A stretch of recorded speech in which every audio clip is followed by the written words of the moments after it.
Hey everyone, today's video will be featuring True Glory hair.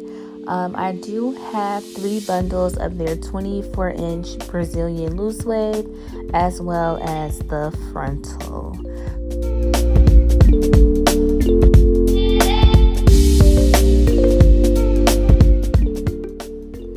So I did dye all of the bundles in the frontal jet black, as well as bleach the knots of the frontal, and I did a little more extra plucking. Even though this frontal is great, very minimum plucking even needed. You could definitely wear this without even plucking it, but I did go ahead and just pluck a little bit more. Bleaching the knots was pretty easy as well, but I did turn all 3 of the bundles and the frontal into a glueless wig. So here I'm just going to show you guys the finished product.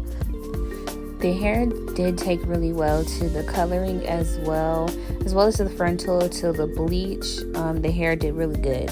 So I didn't get a lot of tangling, but I did get shedding. So I did a lot to the hair anyway, so shedding is expected, but it wasn't a lot of shedding. And while styling the hair after I did everything to it, I didn't get any tangling, so the hair was definitely pretty good.